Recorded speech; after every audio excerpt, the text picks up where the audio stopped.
Saturday.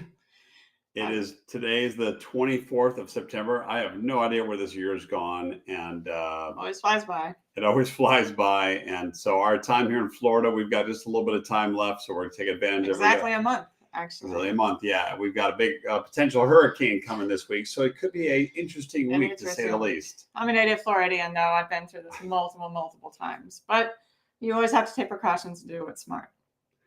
So today we're going to go into, I'm just making sure we're live here, everything's good. So if you guys have any comments, for anybody who does join us live, if you want us to see your comments, go ahead and put them in there. We'll answer them on the fly as best we can, because obviously we're trying to focus on giving you guys some great information. But as always, we'll try to keep this short to the point. And today's going to be interesting because we've been talking about this, in general as a theme about the nature of the group is really the healthy eating lifestyles, right, for runners. And if we have a lot of us who are dealing with a lot of pain issues. Some of that's caused by structural issues, being weak and imbalances, which we talk about. A lot of other times it's caused by your diet. You don't realize it. So that's what we're going to dig into a little bit today, is around your diet, to see if that may be impacting some of your pain issues. There's a lot of issues that people have, and sadly, all the major metabolic diseases are nutritional diseases, I believe, and a lot of people believe. But we have a society and a healthcare system or whatever that only wants to treat things with drugs. And we know 1 out of 5 adults experience pain. It is a chronic pain, is a huge problem. That's why our opioid problem, everything that we're having, stemmed from people trying to seek help for their pain. And unfortunately, the studies, all the drug studies, all that stuff, that's the stuff that gets funded, because the pharmaceuticals are the ones who have the money to actually spend the money that costs millions of dollars to run these trials. And it's always drug-based. And I think if we start to get back to realizing that food is medicine, they knew that way back. It's not a new theory, but it's something that we've forgotten. And I think I've come across some interesting things. There's been a lot of new thing about pain. It's a very complex, multifactorial thing. A lot of different things that go with it. But hello. Can't quite see what your comment is. It won't show the person, but whoever said hi, hello. If you go here, if you want to, the side comment, if you go there, we should be able to see your name. If not, that's okay too. Yeah. But this was an interesting thing that they've started to study. People are finally starting to realize that, hey, let's try to find some interventions that don't involve medication. And we came across some things that show a lot of dietary interventions with studies showed huge responses and very positive things. Now, those are scientific studies that are done. So the is now peer reviewed, and it has all the statistical validation around that. But they're just small. But they're small, but still. And then we've done this for ourselves, and we've had the exact same results. So that's kind of why we want to share some of this stuff. And a lot of people have anecdotally done this on mass scales, but that doesn't translate into data, unfortunately. Running those big studies that would allow us to find this out cost a boatload of money. The people that have a boatload of money are the pharmaceuticals. What do? Drug trials. That's just the nature of it. Yeah. So until that changes, we have to go with small studies, and a lot of, like I said, anecdotal things that have been proven over time for a while. So that's why we always recommend, as we get into today here, first of all, happy Saturday. As we always recommend each week, is that this is not medical advice. We're doing our research. We want to encourage you guys to do your own research. The stuff we're going to talk about today, again, was a smaller study, but then we've done it for ourselves, and it worked exactly as they came out in the study. So that's just our interpretation. Please do your own research and work with your absolutely. We're just sharing things that, like I said, that we've come across, things that have worked for us. So take it always. Never take anything. Always do your own research and stuff like that. And if you say here, if you are responsible for taking care of yourself, no one else is. Your doctor is not. You are. And that goes back to anything. We all know that, but sometimes we need to be reminded of that. And we're yeah, guilty of that as well. You really have to be your own advocate, right? So today we're going to talk about, chronic pain in your diet, right? If you change your diet, you'd be surprised. And we would encourage you, if you're having issues, to test some stuff, work with your professional, of course.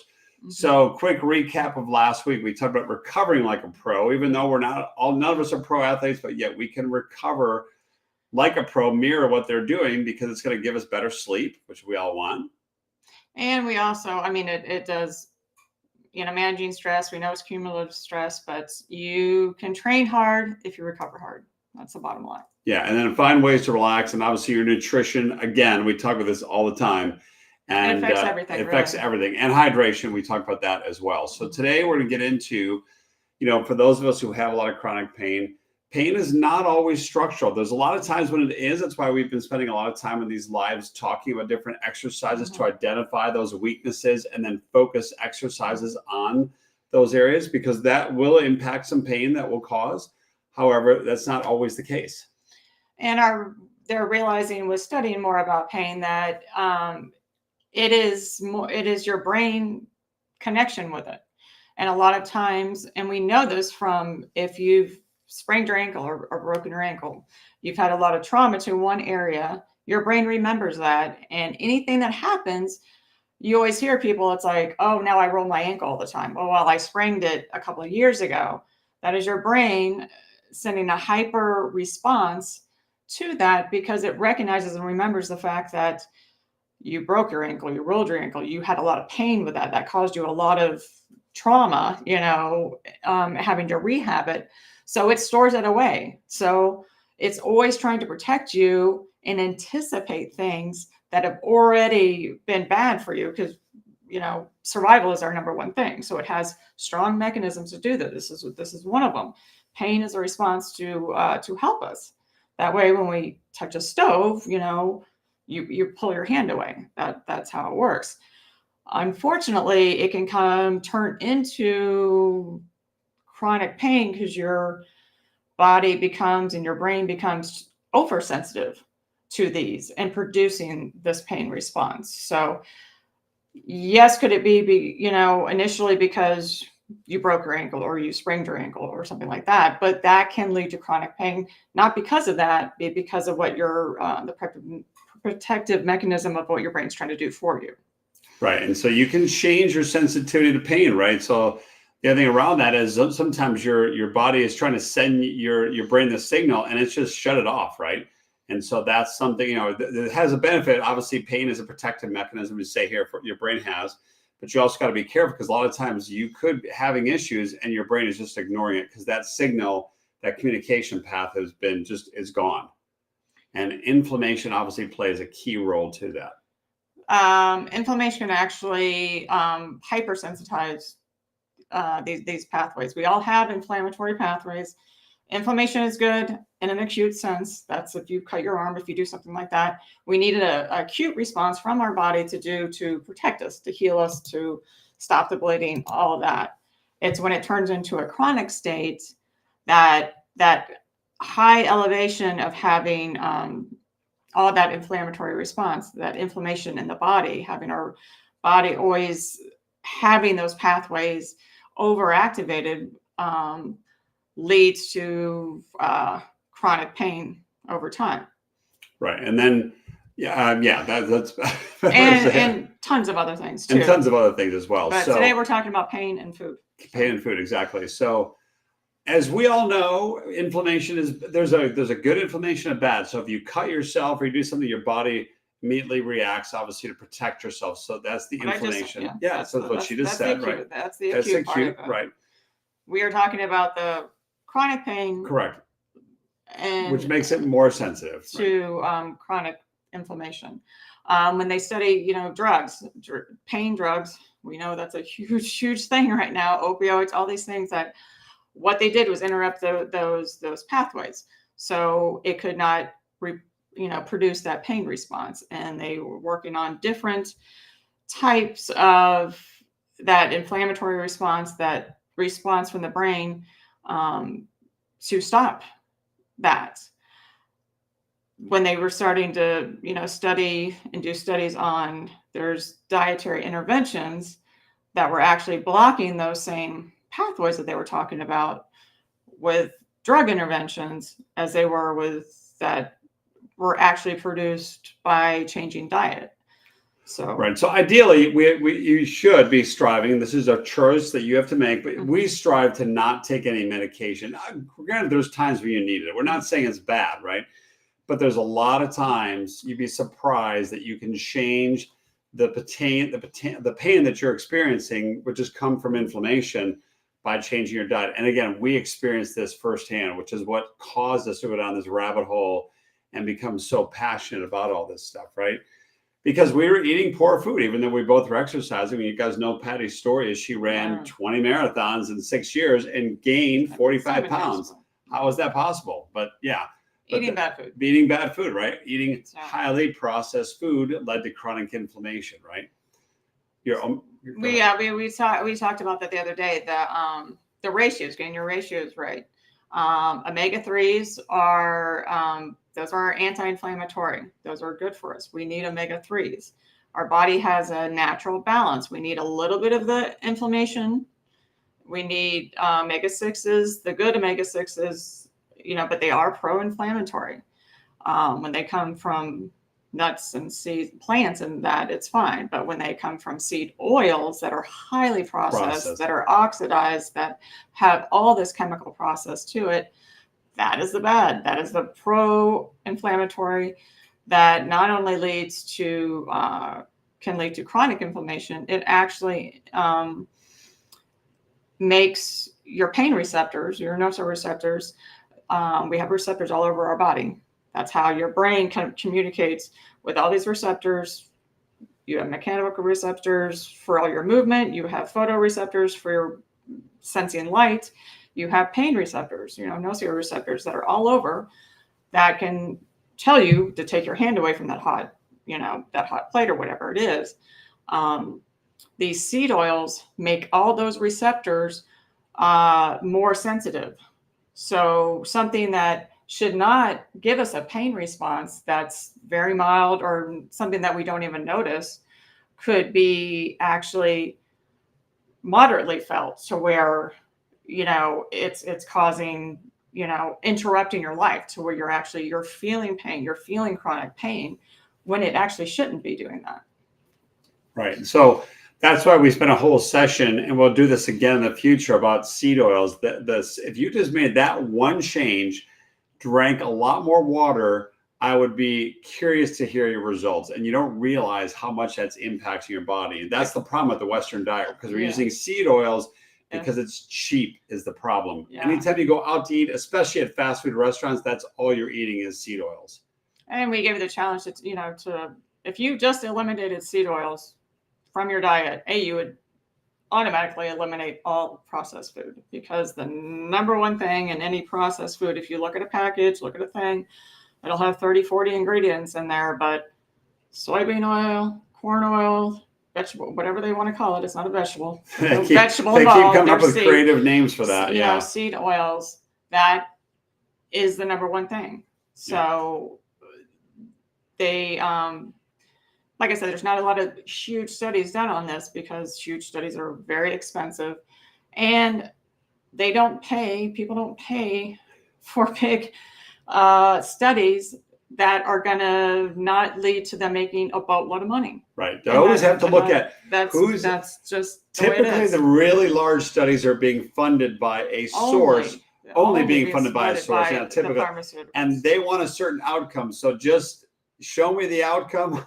I mean, it's just so blatantly show obvious, me the outcome, right? And I'll show you the incentive. I'll show you the incentive, right? Exactly. And I know that's a negative way to look at things, but that is reality, right? So you have to keep that in mind.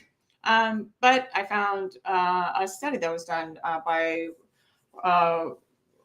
Rowana Field. I forgot her name. Yeah. But a small study. She herself went through experiencing chronic pain. She was a physical therapist for a very long time, couldn't solve her own pain, and wanted to lose weight, found low carb and keto, and then found out her pain went away without solving. She was actually told she needed back surgery. Didn't want back surgery. Had this intervention, not even thinking that this would affect this, and it did. And then went on to get a PhD to research this and study this, and now has a pain clinic for nutritional interventions for pain. So think about it. So in this study that she did, all they did was they started out by just restricting all of ultra processed foods for the first, what was it, a couple weeks? For 3 weeks. For 3 weeks, so right. A lot of the studies that any food studies are always looked at because they're very hard to control, very hard unless you have people contained in an environment where you control exactly virtually where, impossible, which doesn't really happen. But she wanted to kind of level the playing field. So she had, for 3 weeks, had both groups. Now it was a small group, it was like 24 people. The first thing people are going to say, that's too small of a group to make any difference. But if you look at it, those people, had muscular tendon pain for over a year. So they were all dealing with pain that at some point a runner's probably had with your knees, with your back, with something. This is why I kind of perked up when I heard this. But she wanted to level the playing field. So everybody in the study for 3 weeks got out the major processed crap food. Then they started. So for 9 weeks, those people just stayed with the cleaned up diet. The other people stayed or did a ketogenic diet, which is where you reduce, not only they did whole foods, but they just reduced their carb intake. And for 9 weeks, and after that, they found both groups reduced their pain. So just by cleaning up your diet, taking out the seed oils, taking out the packaged food, helped both groups. But the ones that were in the ketogenic group actually had some added benefits. Less pain. Their blood markers. Blood is always going to be your definitive. It doesn't lie, right? Your blood does not lie in that regard. But you have inflammatory markers that are in your blood that correct. Can actually be measured. So they were able to measure these. Those improved. And so that's okay. Okay. So they improved, and then there was decreased. But they had more pain relief than the other group. The other group had pain relief. They had more statistically, measured pain relief, but decreased depression, anxiety scores, and had some weight loss that the other group didn't have, and increased their quality of life scores. So we look at this as from a personal perspective, right? So again, we noticed a significant difference when we changed our diet and changed our lifestyle, right? That's literally, even though we were active doing all those things, we really focused on our nutrition, our lives changed, right? Which is why we try to share this stuff with you guys. As you guys know, we've been living in Austin for a while. Earlier this year, we're actually going back next month, helping her sister. Well, she's not a runner, and her husband. They're both not athletes at all. They don't do any activity at all. But just changing their diet, they started seeing these exact improvements right here alone, because they got rid of all the highly processed food. So people, unfortunately, there's a lot of negative things heard about the ketogenic diet. Anything that starts out okay gets blown up into something ridiculous. Right. That's just what it is. But that's just the nature of our world. When you take it for basically what I do now, what I used a strict keto diet with intermittent fasting because I wanted to lose weight. I was sick of it, and I had gained a significant amount of weight. I'd never been overweight before, and it was like literally changing my life, and I couldn't take it. Did that, lost the weight right away. It's the fastest, safest way to lose weight. That's my opinion. That is absolutely my opinion, because that is my result. Our experience, right? That is my experience. I'm not saying that for anybody else, just me. But now I have kept with that, because what I truly believe in the research that I've done is keeping insulin levels down over the course of your lifetime is probably the healthiest thing you can do. Having spikes in blood sugar, what spikes causes hyperinsulinemia is chronic spikes in blood sugar. When you have that, glucose does a lot. Insulin does a lot in your body. It signals you to store fat, but that glucose binds and attaches to proteins. That's what diabetes is. That's what, when they look at your A1C, it's how much glycation has happened with your hemoglobin over a 3-month time. That's what your A1C. So anytime that it attaches to a fat or to a protein, this process of sugar attaching to those, it causes those tissues not to function right.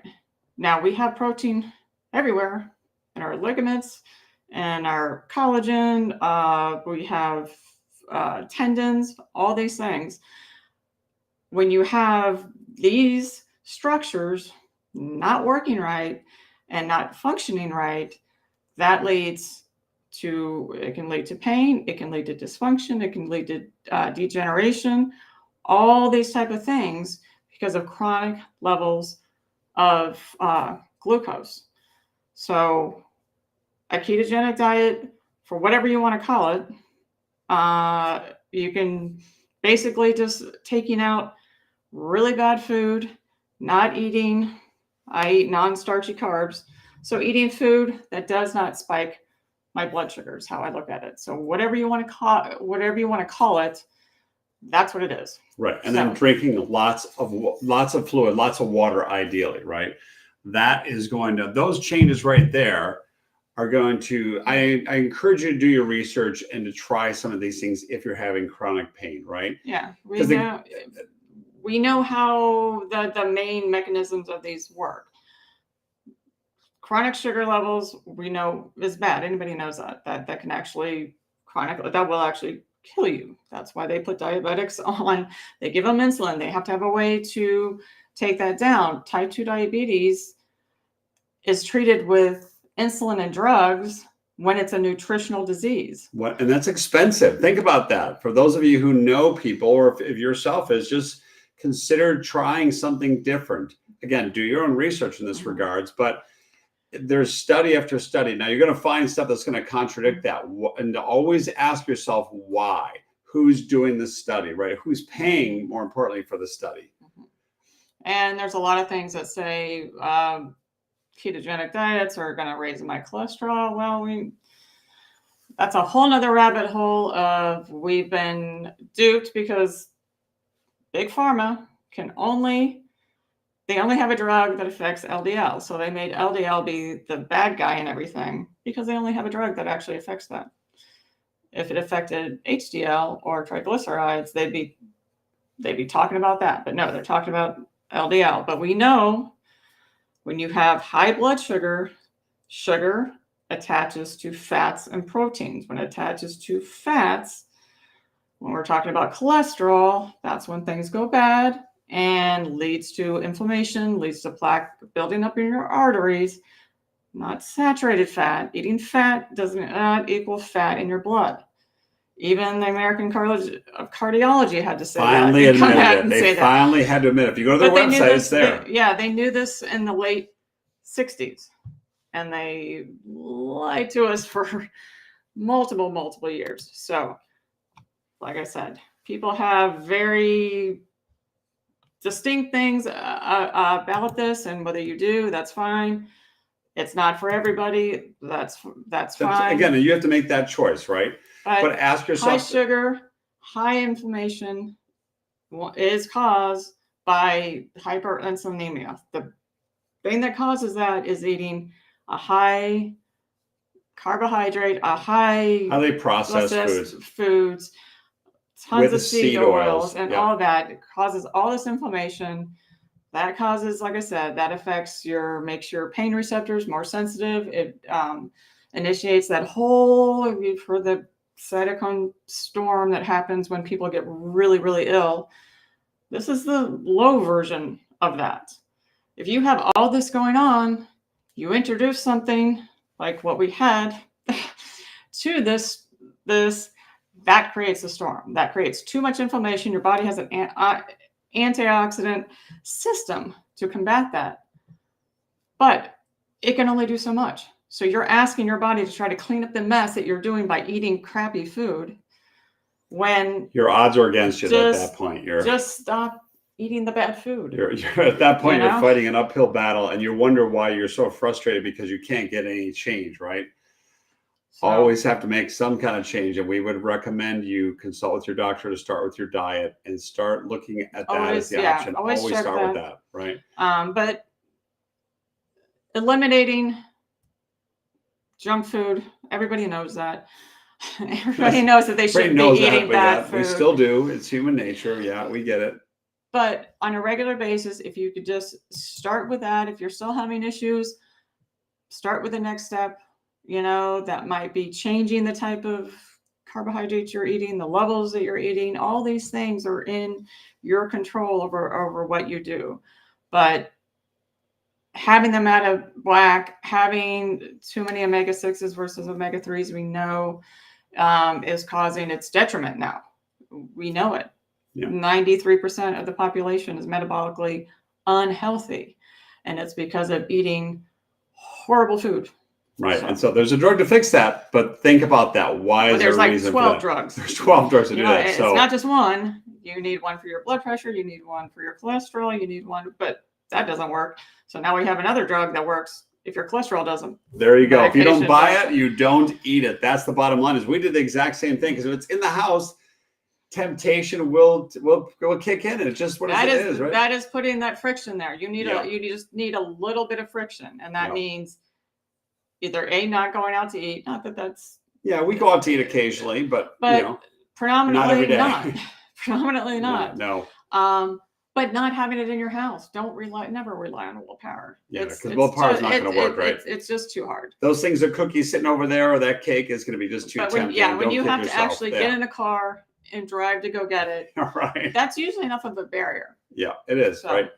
So again, the whole point of today was just to talk about a different way of, again, pain. If you're having a lot of chronic pain, we know it's multifactorial. It could be because of imbalances in your structural issue, but that's not always the case. Mm-hmm. A lot of times it can be caused by the foods you're eating. And it's one of those simple things. Again, it's a minor change. Mm-hmm. And the minor changes to your foods, as we talk about, removing the seed oils, drinking more fluids, really lowering those highly processed carbohydrates. I would be shocked. I'd be curious to hear, if you're having chronic pain, if you tried this, what your outcome would be.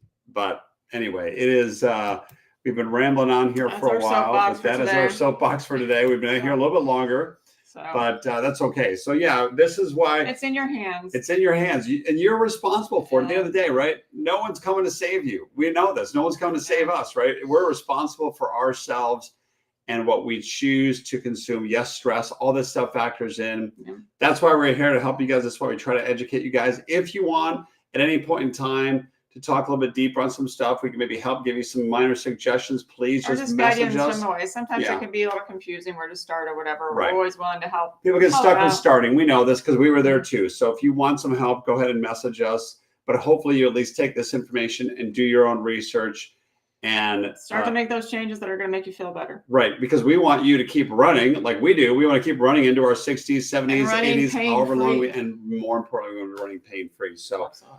With that, we're going to close it out here today, guys. We hope you have a great Saturday. Yes. Thanks for all who can make it. And we will chat again next week. Hopefully, we won't get blown away from the hurricane that's coming. We'll see what happens. All right. All right. We'll see you.